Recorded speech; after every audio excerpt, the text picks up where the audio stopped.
आज बाळाला जेवायला काय तर आज बाळाला जेवायला गोड अशी खिचडी। ही खिचडी जर आपण टेस्ट करून बघितली तर याचा स्वीटनेस आपल्याला नक्कीच जाणवेल। त्यामागचं कारण म्हणजे हे तिन्ही पदार्थ जर व्यवस्थित पिकलेले असले की खिचडीला आपोआप गोडवा निर्माण होतो आणि आता बाळाला हळूहळू चव कळायला लागते, त्यामुळे ही खिचडी ते एकदम व्यवस्थित खातं। कशी बनवायची आपल्याला बाळासाठीची ही रेसिपी, तर अगोदर थोडासा लाल भोपळा, गाजर आणि बीटरूट ह्याची साल काढून व्यवस्थित बारीक काप करून स्वच्छ पाण्यामध्ये 2 ते 3 वेळेला धुवून घ्यायचं। इथे पातेल्यामध्ये थोडंसं तेल आणि जिरे मोहरीची आपल्याला फोडणी द्यायची आहे। त्यानंतर आपण काप करून ठेवलेला लाल भोपळा, गाजर आणि बीटरूट यांना व्यवस्थित छान एकत्र परतवून घ्यायचंय। थोडासा वेळ द्यायचाय परतवण्याकरता। व्यवस्थित सगळं पातेल्यामध्ये टाकून झालं आणि परतवून झालं की मग आपल्याला यामध्ये पाणी ऍड करायचंय। जेवढं पाणी हवंय त्यापेक्षा थोडंसं जास्त टाकायचं म्हणजे शिजेल व्यवस्थित। आणि मी इथे 2च चमचे तांदूळ घेतलेला आहे, छोटे टीस्पून तेवढंच। थोडे तांदूळ यामध्ये मिक्स करायचे आणि त्याच्यामध्ये आता आपल्याला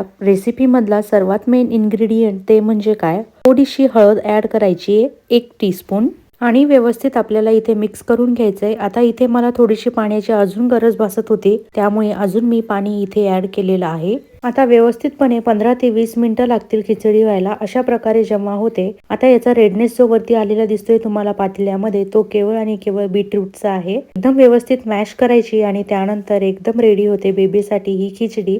व्यवस्थित मॅशरने मॅश केल्यानंतर अशी बनते। आता द्यायचे काना बेबीला खाण्यासाठी। माझा सगळ्यात फेवरेट पार्ट म्हणजे रेसिपी बनवताना हा की बाळाला मी बनवलेला पदार्थ कसा वाटेल, आणि नेहमीप्रमाणे माझ्या कानाला तर खूप आवडलं। अशाच नवीन रेसिपीसाठी चॅनलला सबस्क्राईब करा, कमेंट करा। भेटूयात नेक्स्ट व्हिडिओ मध्ये, तोपर्यंत बाय बाय।